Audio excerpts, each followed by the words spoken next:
네, 안녕하십니까. 소개받은 대자학문외과의 배성욱입니다. 오늘 뭐 길지 않지만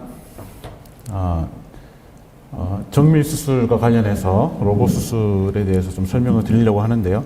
어떤 대장암의 자체에 대한 지식 전달이나 로봇 수술 자체에 대한 어떤 그런 사실을 이렇게 말씀드린 거는 크게 요즘에 워낙 다양한 그런 유튜브나 교양 강좌가 많기 때문에 주로 저희 병원에서 어떤 진료를 하고 그리고 제가 오늘 말씀드리다 보니 제가 이제 하고 있는 그런 일들 위주로 말씀 좀 드리도록 하겠습니다. 그래서 우리 대한민국 국민의 여러 사망 원인이 있을 수 있죠. 심장 질환이라든지 뇌 질환. 하지만 아직까지도 암이 국민의 사망 원인의 1위가 되겠습니다. 특히 이제 100세 시대라고 하죠. 이제 어르신들이 오래 사시기 때문에 이런 암이 안 걸리고 여생을 마감하는 그런 경우가 사실 이제 흔하지 않습니다. 그리고 주위에 암에 걸려서 고생하시거나 이미 돌아가신 분들도 굉장히 많죠. 그래서 어쨌거나 우리 삶에 있어서 암이라는 것은 이제는 먼 나라의 다른 곳의 이야기가 아니다 라는 말씀 드리고, 특히 대장암은 남자 여자 둘 다 되게 모든 성별에 있어서 비교적 다빈도의 그런 질환이 되겠습니다. 그래서 가장 많은 여성에서는 유방암, 갑상선 다음으로 대장암이 많고, 다음으로 위암, 폐암 등을 말씀드릴 수 있겠고, 남자에서는 이제 폐암, 위암 다음으로 또 대장암이 많이 발생을 합니다. 그래서 자주 발생하는 암이기 때문에 좀 미리 알고 계시는 것도 좋고, 지금 또 이 질환과 또 병마와 싸우시는 분들은 조금 더 같이 공부하는 마음으로 보시면 좋을 것 같습니다. 하지만 한 20, 30년 전 비교했을 때는 대장암의 성적이 아주 좋아졌습니다. 60년대, 70년대만 하더라도 특히 직장암 걸리면은 무조건 변주머니 차고 바로 돌아가시는 이제 그런 병 중에 하나였는데 5년 생존율이 해가 갈수록 증가하고 있습니다. 그래서 93년도 대비 2008년 기준이긴 하지만 18.1% 증가하고, 그리고 최근에는 세계적인 학술지에서 특히 대한민국의 대장암 성적이 거의 탑티어, 거의 1위에 준하는 아주 좋은 그런 치료 성적을 보이고 있어서 대한민국에서 특히 대장암의 치료 성적은 날로 발전을 하고 있다라고 말씀을 드릴 수 있습니다. 방금 말씀드렸지만 우리가 알고 있는 이런 선진국이라고 하죠. 일본이나 미국. 예전에는 지금도 그렇습니다만 많은 한국의 의사들이 이 나라 가서 여러 지식을 습득하고 연수라는 것도 가고 이 나라 가서 많이 이제 배웁니다. 하지만 실제 저희 나라와 다른 나라와의 그런 선진국이라 하는 국가들의 그런 성적을 비교해 보면 우리나라 성적이 더 좋습니다. 이것은 그냥 제가 얘기하는 것이 아니라 여러 통계와 의학적 저널을 통해서 대한민국의 대장암 치료 성적이 아주 뛰어나다라는 것을 말씀드릴 수 있습니다. 그래서 예전에는 돈이 되게 많으시고 여유가 있으신 분들은 대장암 치료받으러 가까운 일본이나 미국으로 비행기 타고 가서 치료 받았었죠. 요즘에는 그런 이유가 전혀 없습니다. 저 또한 여러 가지 그런 대장암의 수술을 함에 있어서 비교적 간단한 그런 수술도 하지만은 때로는 되게 어렵고 자주 보지 못하는 그런 환자들이 있습니다. 재발성 직장암이라든지 여러 가지 그런 장기들에 같이 이렇게 전이가 있는 경우에 여러 가지 그런 어려운 술기들이 많기 때문에 1년 동안 런던에 있는 이런 수술, 복잡한 수술만 전문으로 하는 병원으로 가서 1년 동안 이제 배우고 오기도 했고요. 그래서 직장은 이렇게 결장에서 이렇게 똑바로 되어 있는 이런 직장이지만 이 주위에는 아주 많은 장기들이 있습니다. 바로 앞에는 여성 같은 경우에 나팔관이 있고, 그리고 자궁이 있고, 앞에 이제 방광이 있겠죠. 남성 같으면 앞쪽에 전립선과 같은 그런 또 장기들이 같이 이렇게 모여 있습니다. 그래서 병이 이렇게 조그만하게 생길 때는 여기만 수술하면 되지만은 이런 병이 아주 심해서 주위에 장기까지 같이 침범하는 경우는 같이 깨끗하게 절제를 하는 것이 필요하겠습니다. 너무 이제 식상하고 잠이 오실 것 같아서 제가 잠깐 1년 가 있는 동안에 런던에서 바람 쐬면서 찍은 사진인데 아주 예쁜 그런 다리가 되겠습니다. 런던 브릿지라고도 하고 타워 브릿지, 원래 이름 타워 브릿지죠. 그래서 기회 되시면 한번 가시면 좋을 것 같고요. 간단하게 대장에 대해서 설명드리겠습니다. 대장, 결장, 직장 되게 헷갈리는데 간단하게 말씀드리면 전체 대장은 결장이라고 하는 부분과 똑바로 되어 있는 직장이라고 하는 크게 두 부분으로 나눠집니다. 결장 중에서도 올라가는 이제 상행결장, 그리고 옆으로 뉘어져 있는 횡행결장, 그리고 아래쪽으로 내려가는 하행결장, 그리고 똑바로 된 직장입니다. 각 대장의 그 부분마다 기능이 조금씩 다릅니다. 오른쪽 장은 물을 주로 좀 흡수를 많이 하고, 왼쪽에 있는 장들은 변을 이렇게 모았다가 때가 되면 변을 잘 배출하는 그런 대장의 기능이 조금씩 다릅니다.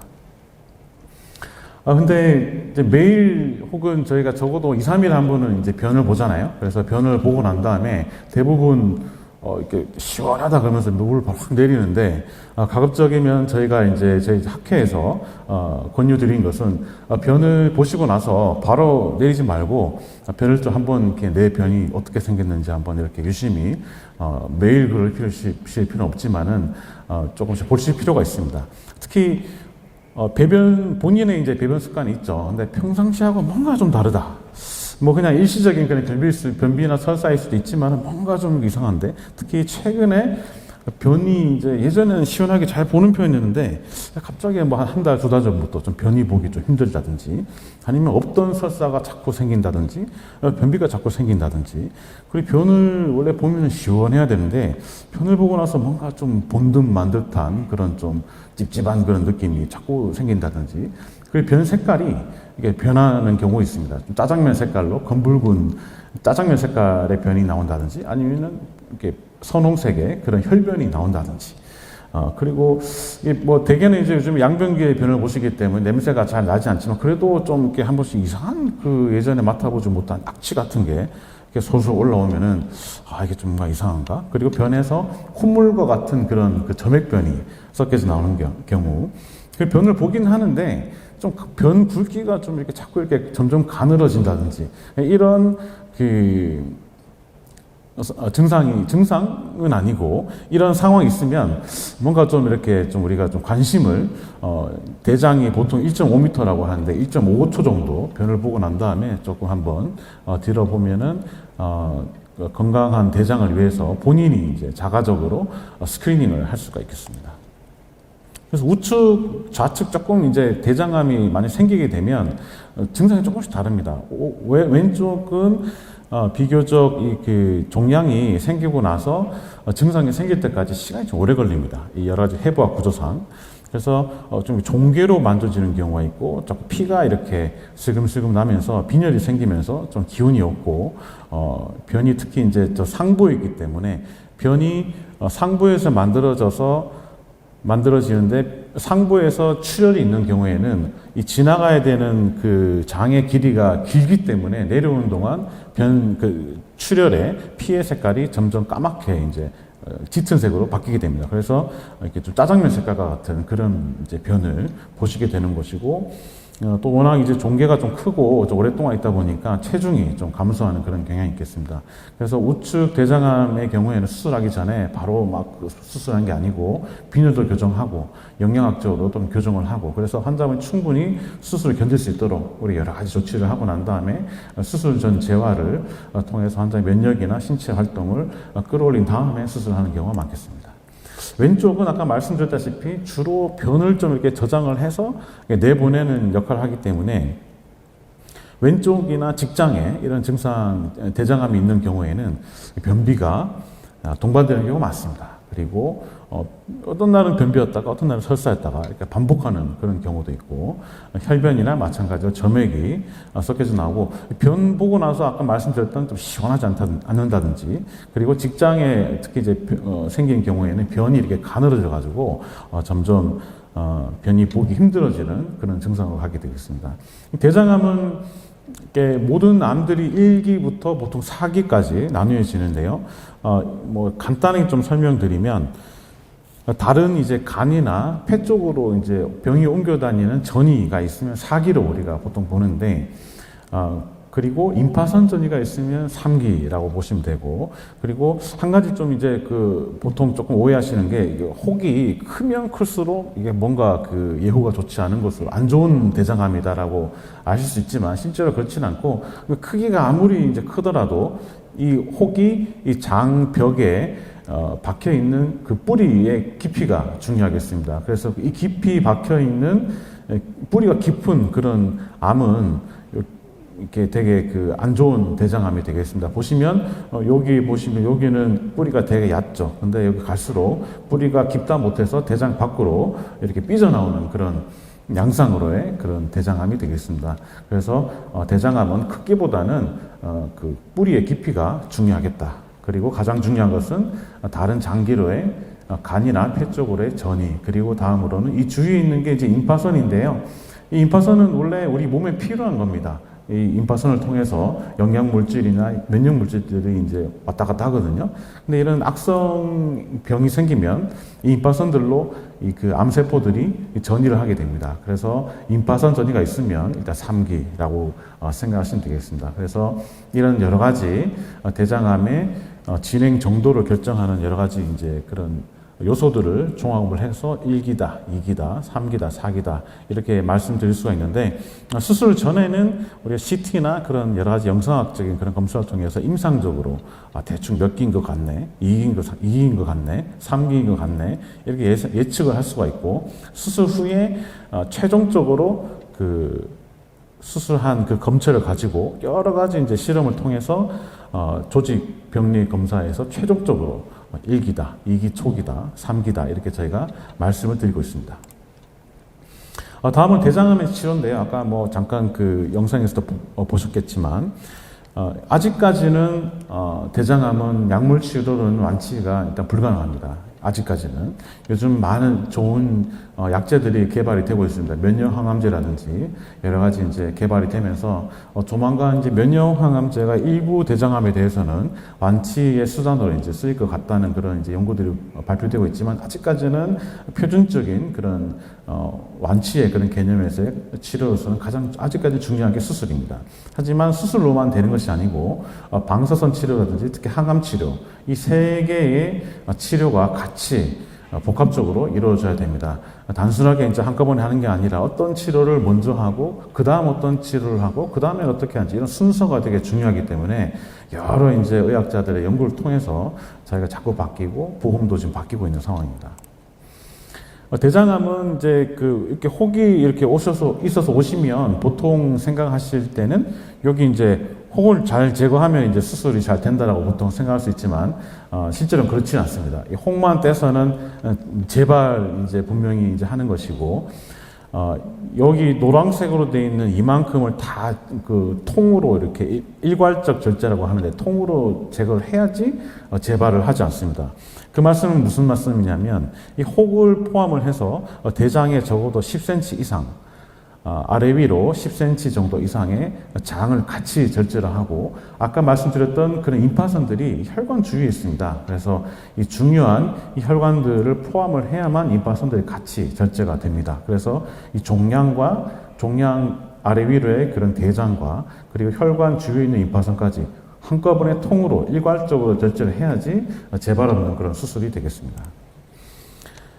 간략하게 위치에 따라 잠깐 말씀드리면, 아까 그런 원칙이 이제 다 똑같고, 오른쪽에 생기게 되면 이렇게 수술해서 이 소장의 끝부분과 이 결장의 절제한 부분 끝을 서로 연결하는 그런 수술하게 되고, 요즘에는 손으로 안 하고 다 이제 도구로, 기구로 잘 이어붙입니다.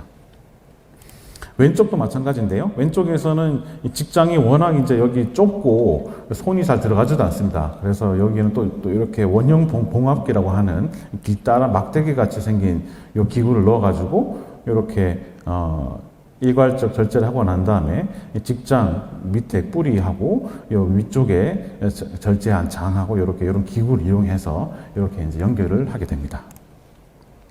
그리고 모든 환자분들이 특히 직장암에 걸리셔서 오시면 가장 궁금한 게 이제 항문을 살릴 수 있는지 그게 가장 이제 관심이 많으시고 실제로 그게 환자분들한테 아주 중요한 그런 요소가 되겠는데 저희도 마찬가지로 그런 걸 환자분들이 가장 중요하게 생각하기 때문에 저희도 항문을 살리기 위해서 온갖 갖가지 이제 그런 모든 그 술기와 그런 제주를 이제 구사하게 됩니다. 하지만 이제 아직까지도 이 직장암이 이 항문 주위에 있는 관략근까지 침범이 되어 있으면 그때는 이제 항문을 살리지 못합니다. 그때는 그 관략근을 포함을 해서 깔끔하게 이제 수술을 하고 영구적인 그런 장루, 우리가 변주머니 뭐라고 표현을 하는 그런 장루를 이제 만들어야 되죠. 장루를 만들게 되면 이렇게 되고 요즘에는 이제 물론 장루를 만들지 않으면 좋겠지만 만든다 하더라도 워낙에 제품들이 잘 나와 있고 환자분들이 잘 관리를 하고 잘들 지내시고 계십니다.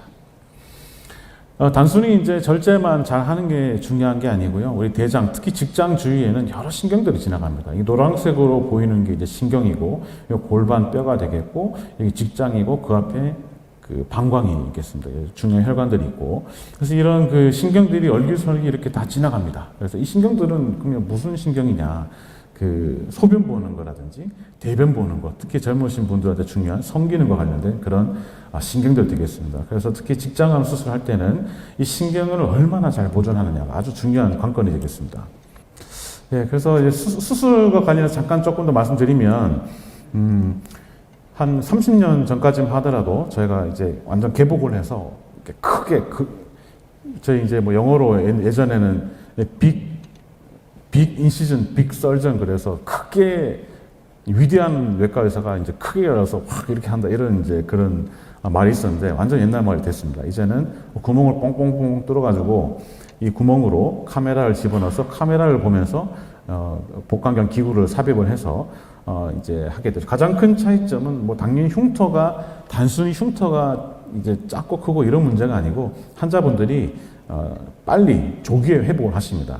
조기에 빨리 회복한다는 말은 환자분의 면역 상태가 빨리 회복이 된다는 말이고 이렇게 되면 결국엔 종양학적인 그런 이제 생존과도 연관이 있는 것으로 최근에는 발표가 되고 있습니다. 그래서 복강경 수술 이제는 거의 뭐 표준 치료가 이제 됐습니다. 그래서 저희 병원도 거의 개복하는 경우는 5% 미만이고 95% 정도가 복강경이나 로봇 수술로 시행을 하고 있습니다. 하지만 복강경 수술의 문제가 뭐냐면 아까 말씀드렸던 이런 좁은 공간에서의 그 수술할 때 이 기구가 일자로 되어 있기 때문에 아주 그 좀 수술하기가 까다롭습니다. 특히 남성의 경우에 골반이 좁고 길기 때문에 이런 짝대기만으로 수술하는 것이 아주 그 기술적으로 쉽지가 않습니다. 그래서 좁은 공간에서의 움직임의 제한이 이 복강경 수술의 가장 큰 단점이 되겠습니다. 그래서 이러한 기구의 단점을 극복하기 위해서 2000년대 초반에 미국에 있는 한 회사가 이런 그 로봇을 개발을 했고 이 로봇에 여러 가지 그런 특징들이 있지만 가장 중요한 것은 이렇게 관절의 움직임이 아주 자유도가 좋다는 것입니다. 그래서 손목과 같이 이렇게 돌아가기 때문에 아까 같은 이런 좁은 공간에서 복강경 수술을 하다 보면 이런 뼈에 걸려가지고 움직임이 좀 제한이 있거든요. 하지만 로봇은 뼈에 제한이 있다 하더라도 손목을 돌려가면서 수술을 이렇게 자유롭게 할 수가 있는 그런 아주 가장 중요한 장점이 되겠습니다.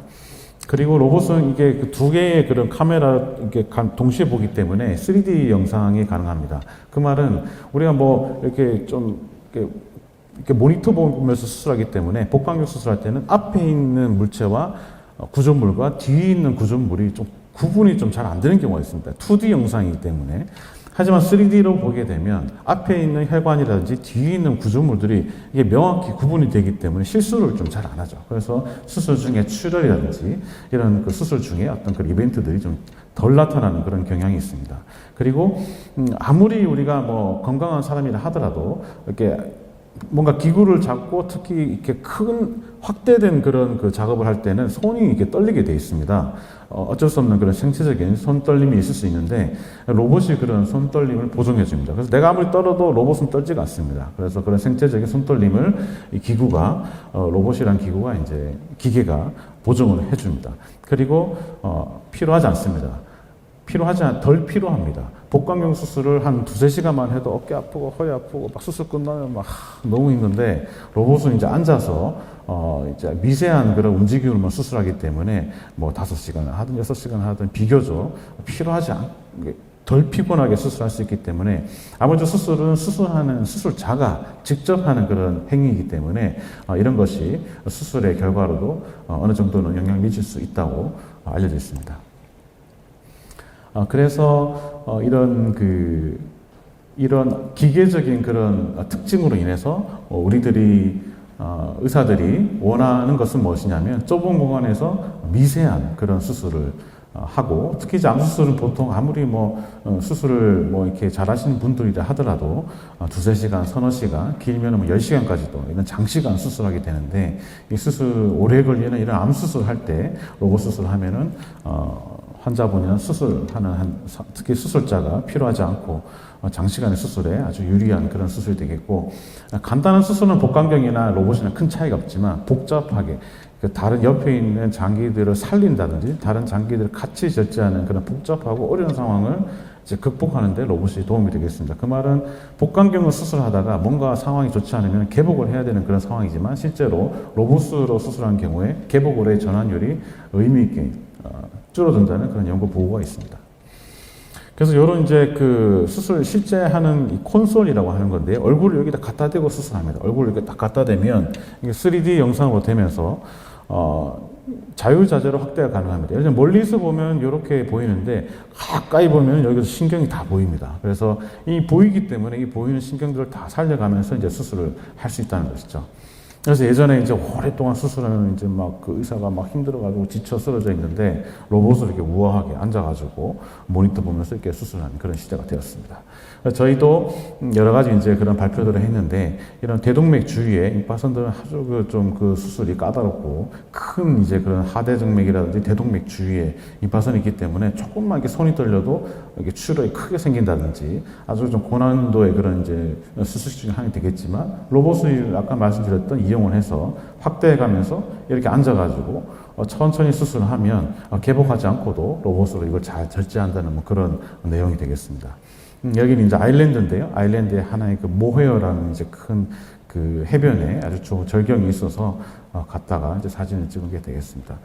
또 이제 미세 침습 수술이라고 해서 복강경 수술 자꾸 이제 발전을 자꾸 하다 보니까 구멍을 보통 5개, 4개 이렇게 뚫어서 수술하거든요. 환자분들이 이제 수술 아무리 개복보다는 좋다 하지만 복강경 수술도 점점 하다 보니까 이것도 좀 이렇게 좀 구멍이 너무 많고 이래가지고 흉터도 많고 좀 통증도 심하고 이래서 복강경이 점점 이제 진화하다 보니까 단일공 복강경 수술, 최소 통로 복강경 수술이라고 하는 그런 하나의 장르가 또 이제 탄생하고 발전하게 됐습니다. 그래서 구멍 하나 혹은 2개 정도로 수술을 이제 진행하는 그런 수술이 되겠습니다. 근데 이런 수술은 가장 장점은 이제 일단 미용적으로 특히 요즘에는 예전에 우리가 생각할 때는 젊으신 분들만 미용적인 거에 관심 있다고 생각하지만 제가 환자를 그래도 한 10년 넘게 보다 보니까 그렇지 않더라고요. 그 어르신들도 상처가 적으면 좋아하십니다. 그리고 사우나 가서도 누구는 구멍이 몇 개인데 나는 구멍이 몇 개 이런 얘기를 하시더라고요. 그래서 미용적인 수술 후에 삶의 질과도 연관되는 그런 미용적인 그런 장점이 되겠고 아무래도 이제 이 흉터의 개수가 적다 통증도 좀 적습니다. 이런 장점이 있습니다. 하지만 그래서 저희도 단위공 복강경 수술을 해서 이제 여러 이제 논문이나 학회에서 이제 발표를 하고 있고요. 하지만 단일공 복강경 수술은 문제가 뭐냐면 하나의 그 구멍으로 여러 개의 그 기구가 들어가서 이렇게 작동을 해야 되기 때문에 되게 좀 그 수술하는 게 쉽지가 않습니다. 그 높은 숙련도가 필요하고 이제 수술이 좀 어렵죠. 그래서 환자분 누워 계시지만 수술하는 의사는 아주 그 부자연스러운 자세로 수술해야 되는 이제 그런 상황에 이제 됩니다. 최근에 2022년도에 4세대 이제 다빈치 로봇이 이런 그 복강경 단일공 수술의 단점을 이제 극복하기 위해서 엄청난 이제 로봇을 하나 개발했는데 저희도 잘 쓰고 있습니다. 보시면 하나의 막대에서 이 관절의 움직임이 있는 4개의 로봇팔이 나옵니다. 그래서 이 4개의 팔로 구멍 하나에서 이제 여기저기 이렇게 섬세하게 수술을 하고 있습니다. 그래서 아주 의사들도 아주 잘 쓰고 있고 환자분들도 아주 만족도가 높은 편입니다. 그래서 말씀드렸다시피 이렇게 이제 상처가 예전에는 이제 여러 개 있었는데 점점 갈수록 상처가 줄고 있죠. 그래서 이런 상처만으로도 일부 대장암, 모든 대장암에서 적용하는 건 아닙니다. 일부 대장암에서는 이런 구멍 하나로 로봇을 이용을 했어도 잘 치료가 가능하다. 그래서 보시면 이런 식으로 수술하고 나면은 이제 뭐 상처가 2개 혹은 하나로 이렇게 수술하는 경우도 있습니다. 저희 이제 대장암 팀도 여러 교수님들이 이 다빈치 단위궁 로봇 수술 저희가 되게 오래전부터 시작했습니다. 다른 병원들보다. 그래서 되게 축적된 경험과 노하우가 많은 편이고, 저희가 이제 여러 가지 발표도 하고, 논문으로도. 제가 또 이런 그 단위궁 수술과 관련해서 복강경과 로봇 수술에 대해서 이 단위궁 수술에 대해서만 따로 저희가 심포지움을 단독으로 개최를 해서 여러 그 단위궁 수술의 대가들을 모셔서 같이 경험을 공유하고, 심포지움도 하고 있습니다.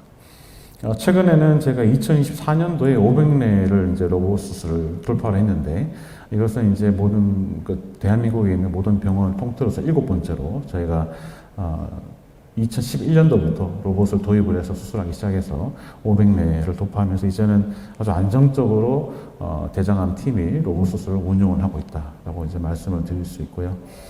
최근에는,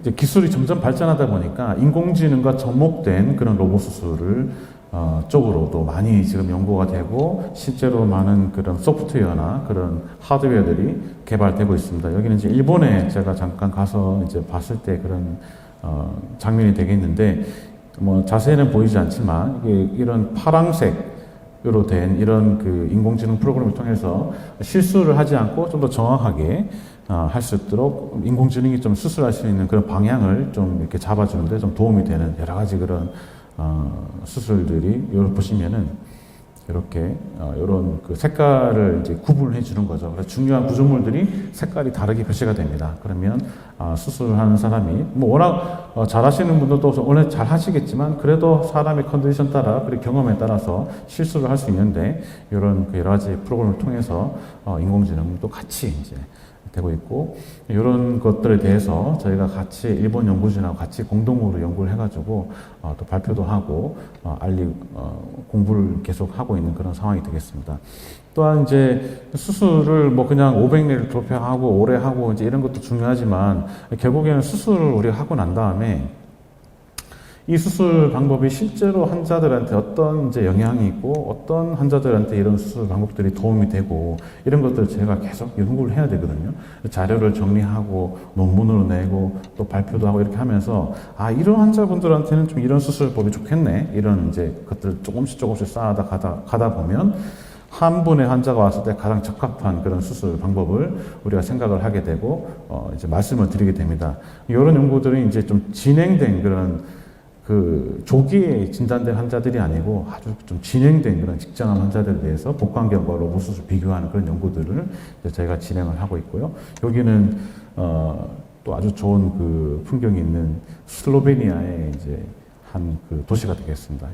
윈도우 바탕화면에 주로 나오는 사진인데 어떤 산에 올라가서 이제 찍었는데 아주 풍경이 좋았습니다. 보시면 제가 직접 찍은 사진이 되겠습니다. 그러면 이제 환자분들이 궁금하신 거는 다 로봇으로 해야 되냐, 모든 수술을. 이런 생각을 할 수 있게 되죠. 왜냐하면 가장 큰 문제는 로봇이 너무 비쌉니다. 1,000만 원 넘는 그런 돈이 무슨, 작은 돈이 아니기 때문에 환자분들 로봇으로, 실비가 있으면 그나마 좀 해결되지만, 그렇지 않은 경우에 환자분들이 좀, 부담이 너무 많이 되죠. 그래서 그렇다면 모든 또 수술을 로봇으로 할 수 없지만 또 해야 되는가 이런 생각을 하게 되는 거죠.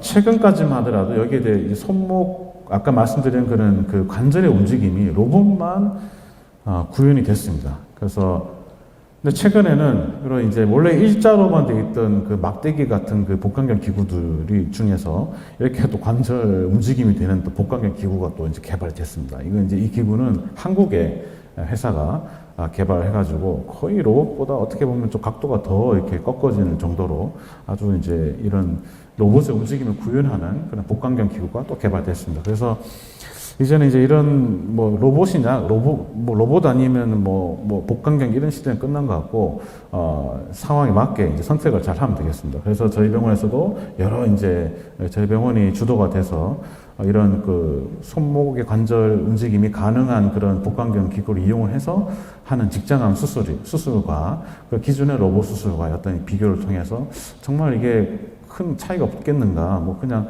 로봇이 원래 좋다고 하는데 뭐 이런 복강경 손목 관절 기구로도 어떤 로봇의 그런 장점들이 드러나겠는가라는 그런 연구들을 이제 진행하고 있고, 그래서 좀 더 맺은 말을 좀 드리려고 합니다.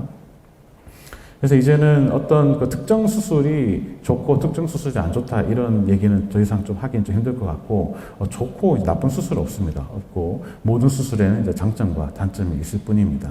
이제 환자 한 분이 왔을 때 이게 나이가 다 다르고 병의 진행 정도가 다 다르고 또 재정 상태나 건강 상태가 다 다르기 때문에 그 환자에 대한 가장 이제 맞춤 치료를 하는 게 가장 중요하겠고, 이러기 위해서는 한 가지 어떤 그런 술기나 몇 가지 술기만 이제 고집하는 것이 아니라 다양한 술기에 대한 이제 경험이 필요하겠죠. 다양하게 해봐야지 이 다양한 것 중에서 가장 좋은 게 뭔지를 선택을 할 수가 있는 겁니다. 그래서 다양한 술기가 가능하고 경험과 연구가 이제 축적된 그런 팀에서 수술 받는 것이 중요하겠습니다. 또한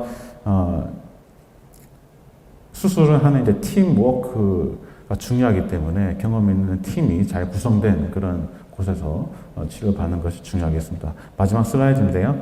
그래서 병이 조기에 발견됐는지 아니면 나중에 발견됐는지, 질병이 어느 정도 이제 대장암이 진행했는지가 상당히 중요하겠고, 또 더더욱 중요한 것은 환자분이 또 젊으신 분하고 되게 이렇게 나이가 많으시고, 어떤 분도 나이가 많으셔도 되게 이렇게 청년 같은 그런 이렇게 건강 상태를 가지신 분도 계시고, 어떤 분들은 한 50대, 60대밖에 안 됐는데도 병이 많으셔가지고 혈압도 있고 당뇨도 있고 너무 지병이 많으셔가지고 수술하는데 또 어려움이 있는 환자분들도 있습니다. 환자의 상태가 또한 중요하겠고, 또 어떤 수술을 할 수 있는지, 그리고 어떤 경험이 있는지, 수술하는 사람의 능력이 또한 중요하겠죠. 이 세 가지를 조합을 해서 가장 적합한 한 분의 환자에 대해서 수술 방법을 선택하는 것이 가장 중요하다고 하겠습니다.